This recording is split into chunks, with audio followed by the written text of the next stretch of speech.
Oh my God! Ang barko! Nabalot ng tensyon nitong Sabado ang Consuelo Port sa San Francisco Camotes Island sa Cebu. My God! No! Oh my God!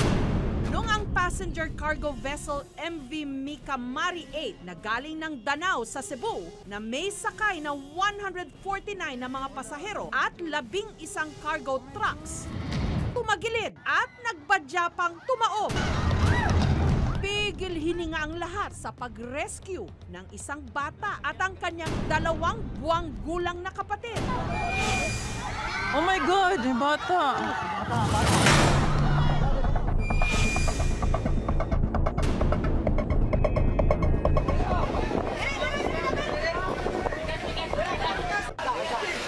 Gunitan ninyong tarong! Gumupan eh!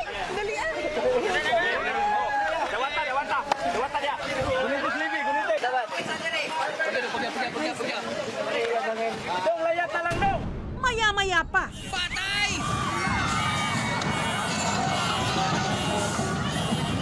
Ang bahagi ng barko bumigay na. Biko? Oh my God! May bata! Lala ho. Bata, patay. Cha. Udah mga auto, sekarang no. Uy, ang bata oy.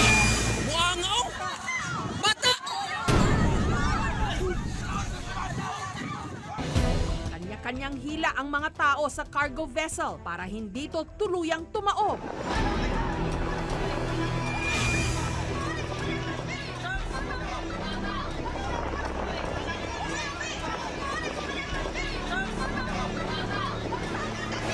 Sa huli, ligtas na nakalabas ang 149 na mga pasahero. 4 naman ang kaagad na itinakbo sa ospital matapos magtamo ng minor injuries.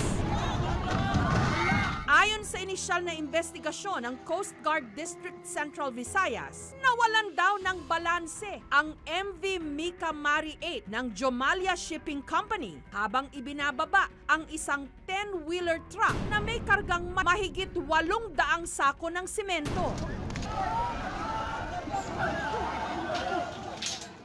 Kaninang umaga naman, nag-meeting ang mga kawani ng Coast Guard sa Camotes at pati na ng Jomalia Shipping Company para alamin ang epekto ng posibleng pagtagas ng langis mula sa barko na delikado sa dagat. Inaalam na rin kung paano maibabalik sa dating posisyon at balanse ang barko para masimulan na ang masusing investigasyon.